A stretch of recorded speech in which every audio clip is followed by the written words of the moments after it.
결국 이 패스트트랙 법안이 본회의에 부의되었었죠.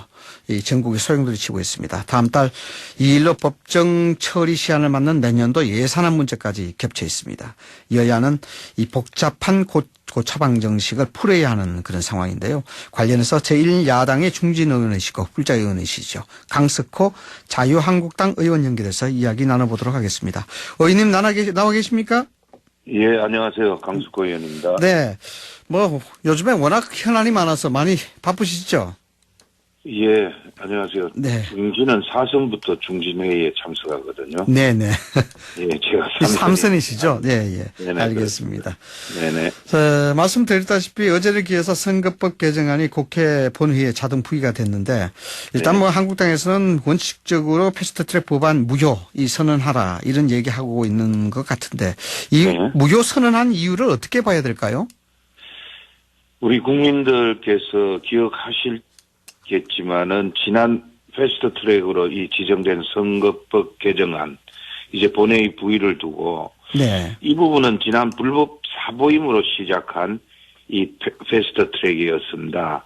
그래서 이 지난 8월에 긴급 안건 조정위 제도에 따른 90일의 토론 절차를 무시한 날치기 표결이었다고 저희가 무효를 주장했고요. 네. 또 내부적으로는 지난 4월 바른미래당 의원들의 불법 사보임을 기억하실 겁니다. 네네. 이 불법 사보임을 사유로 패스트트랙 법안 의안과 또 제출 또 각 특위 상정을 물리적으로 이렇게 막아갔기 때문에 물러설 수 없었던 그런 상황이었습니다. 그래서 네. 저희는 이 부분은 무효라고 생각을 합니다. 네, 무효를 선언해야 된다 이렇게 보시는군요. 네네, 네. 그렇습니다. 뭐 결국 이게 협상안이 없고 뭐 접점이 없다는 그런 얘기인데 일각에서는 당내에 공수처법 포기를 하자 뭐 이런 양보안도 나오고 있는 상황인데 전혀 협상의 여지가 없습니까? 예, 기본적으로 협상을 통해서 해결을 해야 되겠죠. 네. 그런데 과거사를 이렇게 저희가 보고 또 현재도 이렇게 보면은 많은 권한과 권력을 쥐고 있는 야당이 많은 양보 또 전향적인 생각을 갖고 이렇게 하느냐 아니면 네. 여당이 반대로 많은 양보와 전향적 생각을 갖고 협상에 임해야 될 것 아니냐. 과거에 야당이 뭐 양보하는 거 보셨습니까? 네. 저희 입장이 거꾸로 됐을 때 그러기 때문에 이런 부분에서는 여당이 많은 양보를 하고 전향적 생각을 갖고 협상에 임해야 된다고 보고요. 개인적으로는 뭐 여러 가지 당내에서도 뭐 공수처 사법개혁안 다양한 의견들이 제시되고 있습니다만은 네. 뭐 지난번에 제가 개인적 의견을 한번 내긴 냈습니다만은 가령 뭐 권력구조 개편을 위한 원포인트 개헌을 고려로 한다면은 뭐 선거법 협상도 또 많은 협상을 통해서 해결이 잘 되지 않겠느냐 그런 기대도 개인적으로 해볼 수가 있겠습니다. 네.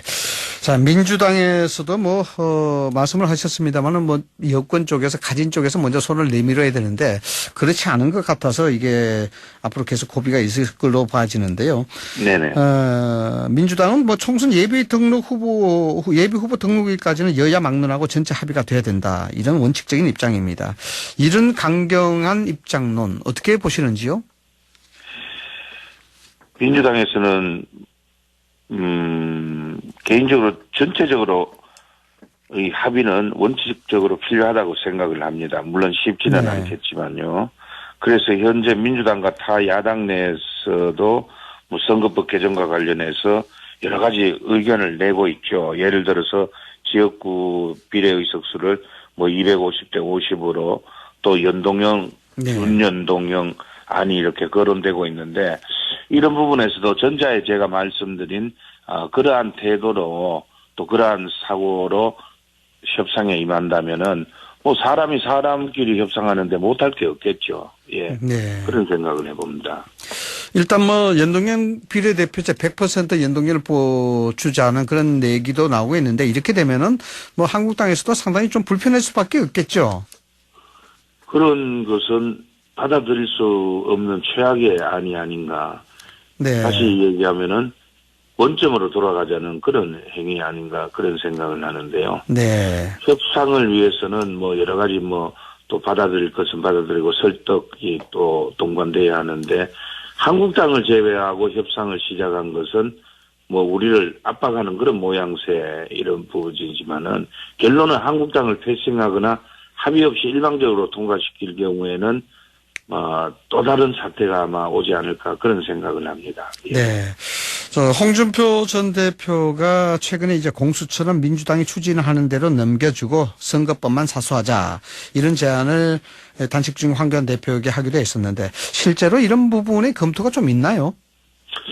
공개적으로 이렇게 밝혀지지는 않고 있으나 뭐 또 그런 부분도 이 물꼬를 트는데 또 그런 생각이 또 들긴 듭니다만은 또 실질적 협상을 통해서 공수처 설치 법안의 일부 수정안 네.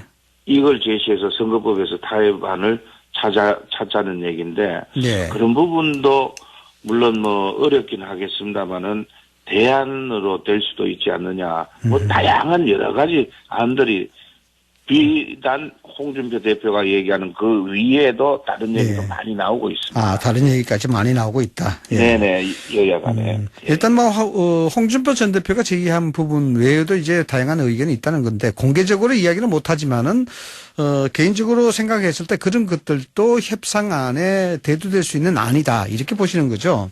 네. 그렇죠. 네. 네, 그렇습니다. 알겠습니다. 자, 황교안 대표의 단식 좀 짚어봐야 될 것 같습니다. 어제 병원으로 이송이 됐다는 그런 얘기가 진 보도에 계속 보도가 되고 있습니다만은 다녀오셨습니까 병원에? 어제 저는 못 갔습니다만은 네. 오늘 아침에 한번 가보려고 하는데요. 네네. 어제 11시 7분경에 아마 그 세브란스로 병원으로 응급 후송이 됐고 네. 현재는 막 의식이 좀 돌아오신 걸로 그렇게 알고 있습니다. 네. 이게 보면은 어제도 제가 그 낮에 단식 현장에서도 계속 보았지만은 이 실외에서 노숙 단식 그리고 뭐 난방기도 하나도 없이 그렇게 단식을 하고 계셨는데 네. 참 그 상당히 쇠약해 보였고 의사소통을 못할 만큼 건강이 악화되었는데 뭐 이제는 병원으로 가셨으니까 일단 의식은 이제 돌아왔다고 하는데 네. 단식을 계속할 그런 뜻을 또 그렇군요. 표현을 하시는데 하여간 뭐 여야가 잘 협의를 하고 해서 우리 황 대표의 단식을 풀 명분을 우리 당에서도 잘 만들어야 되지 않느냐 하는데 워낙 대표 본인의 의지가 현재 강해서 쉽지 않아 보입니다. 현재로서. 단식을 계속 하시겠다는 의사를 지금 보이고 계시는군요. 네. 예, 그렇습니다. 예. 이 초기에 단식을 시작할 때 뭐 정치권 일부 여당과 일부 야당을 중심으로 여기에 대해서 상당히 좀 폄훼하는 그런 표현들을 많이 했었는데 지금 분위기는 정치권에 어떻게 흐르고 있습니까? 황 대표의 단식에 대해서? 뭐 일부 비토했던 우리 당이 아닌 타 당의 의원님들이 조롱도 하고 비토도 하고 했습니다마는 이제는 뭐 그 박지원 의원께서는 그 단식에 대한 진정성을 알겠다. 네. 그런 평가도 하고 또 많은 국민들이 우리 황 대표의 단식을 응원하고 현장을 찾아서 격려를 하는 거 보면은 우리 황교안 대표께서는 여당의 어떤 정부 여당의 폭거에 대항해서 목숨까지도 내가 내놓고 이 부분은 바로 잡아야 되겠다 이런 결연한 의지를 보여준 그런 단식이 아닌가 해서 많은 응원과 지원을 받고 있는 상황입니다. 네. 전체적인 정치권에서는 황교안 대표의 단식에 대해서 진정성을 인정하는 듯한 그런 분위기가 형성된다. 예, 그렇습니다. 네. 예, 예. 뭐 전국 상황이 의원님 참 심상치 않습니다. 이 예산안 전국의 패스트트랙 전국의 경랑에 휩싸일 것 같은데 뭐 당내에서는 여기서 중진들의 역할 그리고 당내 쇄신에 있어서 중진들의 입장 뭐 이런 것들이 이야기가 돼야 된다라는 지적이 나오고 있는데 의원님 보시기에 당내에서 중진들의 역할 앞으로 총선을 앞둔 상황에서 어떤 역할이 돼야 된다 보십니까? 대체적으로 뭐 우리 중진 저는 아닙니다만 4선 이상의 우리 중진들이 참 입을 다물고 있는 경우들이 많아요. 네. 말씀을 아끼는 그렇지만은 중진들이 나서서 잘못된 부분은 지금처럼 짚어주고 또 당에 대한 많은 조언과 또 여러 가지 사항을 당을 위해서 조언을 해준다면은 큰 역할이 되지 않을까 생각을 합니다. 네. 그리고 이제 이 지난 4월과 패스트트랙 법안 충돌과 같은 상황이 발생되지 않도록 또 여야 중진들이 정당별 지지층만 바라보고 주장할 것이 아니라 우리 국민을 위한 마음으로 통큰 네. 정치로 여야 중진들이 같이 함께 한다면은 이런 불행한 사태는 더 이상 오지 않겠느냐 그런 생각을 합니다. 네, 여야 막론하고 중진들이 이 국론을 갈등에 분열시키는 이런 부분에 대해서 솔선해야 된다. 네, 그런 그렇습니다. 생각인데 혹시 말이죠, 의원님. 국회의장, 문희상 국회의장이 이번 패스트트랙 처리 관련해서 오늘 아침 일부 언론에서 어떤 보도가 되긴 했습니다만 선거법을 합의 처리해야 된다. 이런 식으로 보이콧시킬 그런 가능성은 없을까요? 이제 선거법 관계는 그만큼 독소조항도 많이 들어가 있고 대통령 중심제 하에서는 연동형이든 준연동형이든 이런 부분은 맞지 않다는 것은 국민들이 많이 인식을 했기 때문에 네. 다시 한번 원점으로 돌아가서 선거법은 여야가 합의 처리하는 게 그 정신이다. 이런 생각이 많이 들겠죠. 저는 네. 막 그런 부분으로 우리 의장께서도 생각해 주셨으면 하는 그런 바람입니다. 네. 그 가능성은 모르겠으나 국회의장이 실질적으로 이게 뭐 국회에 대한 문제 아니겠습니까? 그렇기 그렇죠. 때문에 네. 국회의장이 어떤 생각을 좀 해주길 바란다는 말씀이신 것 같은데 자, 다른 거 하나 좀 짚어보겠습니다. 좀 심상치 않아 보이는데요. 지난 6.13 지방선거에서 청와대가 개입했다 이런 의혹이 나오고 있습니다. 검찰이 예, 수사를 예. 벌이고 있는데 김기현 전 울산시장에 대한 이 압수수색 이 관련 건인데 논란 어떤 형태로 지금 파장이 진행이 될 것 같습니까? 또 대응도 어떻게 하실 생각이신지요?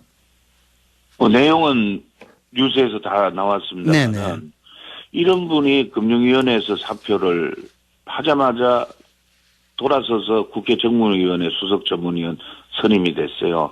여기 차관급이거든요. 그다음에 부산시 경제부시장으로 이제 갔다가 그다음에 민정수석실에 특별감찰 돌연 중단된 그런 의혹으로 오늘 아마 구속이 됐는데 네, 유재수 전 이런- 경제부시장 말씀이신 거죠? 예, 네네. 그렇죠. 네. 이런 부분에서는 이 권력을 이용해서 이 야당 단체장을 수사한 당시 울산 경찰청장 네. 또 이제 당선된 친정권 인사 울산에 지금 현재 당선된 그 시장 네네. 이런 등등만 하더라도 참 이게 문재인 정권의 또 다른 권력 게이트라고 생각하고 있습니다. 저희들은. 네. 그래서 이번에는 검찰이 정권에 휘둘리지 않고 한치 의혹도 없이 철저히 수사해서 저희도 우리 자유한국당도 더불어서 국정조사 특검 등 모든 수단을 동원해서 이 실체를 밝혀야 되지 않느냐는 생각입니다. 네. 당내 상황 하나 좀 짚어봐야 될 것 같은데요. 오늘 아침에도 언론들이 많이 보도를 하고 있습니다만 나경원 원내대표가 미국 정부 인사를 만나서 내년 4월 총선에 임박해서 북미 정상회담 열면 안 된다. 이런 취지 입장을 의총에서 밝혔다고 했는데 어떻게 된 겁니까? 이제 저희가 지난 지방선거 때 하루 전인가요? 북미 정상회담이 싱가포르에서 열렸죠. 네. 그래서 그런 그 선거에 대한 지장, 그런 우려 때문에 우리 나경원 대표가 내년 총선 전에 또 이 북미 정상회담을 가식적으로 이렇게 열면은 그 별로 선거에 도움이 될 뿐 아니라 네. 그러니까 뭐 여러 가지 남북 관계에도 별 도움이 안 된다 이런 뜻으로 아마 밝힌 모양인데 이런 부분에서는 뭐 또 한편으로는 그런 우려가 있으니까 얘기한 게 아니냐 네. 그렇게 생각하시면은 편하지 않겠느냐 그런 생각을 합니다만 하여간 또 전체적 그 우리 남북 관계라든지 국익을 위해서 이런 부분을 얘기를 했다는 그런 현실에는 상당히 저희도 좀 우울한 그런 네. 마음입니다. 네. 우울하시다. 네. 선거에 영향을 주는 것은 당 차원에서 이야기를 할 수 있다. 이렇게 보는데 이걸 공개적으로 이야기해서 걸거석부수로 만들 필요가 있겠느냐. 이게 대한민국의 네. 현실이거든요. 네. 이게 대한민국의 정치 현실입니다. 네. 그거를 한쪽만 나무랄 게 아니고 이 부분이 이렇게 또 여러 가지 흘러온 상황을 본다면은 좀 이해가 되실 겁니다. 네, 알겠습니다. 지난번 의원님께서 저희 BBS와 인터뷰 통해서 밝히셨습니다만은 차기 원내대표 경선 출마 여부 문제입니다. 출마 의사를 밝히시고 계신데 이후 연락 많이 받으셨죠? 반응 어떻습니까? 예, 많은 분들이 지금 응원을 하고 있습니다. 네. 다른 말씀은 없으시고 그냥 많은 분들이 응원하고 계시다. 네, 그렇습니다. 왜냐면은 네. 변화와 이 쇄신을 요구를 하고요.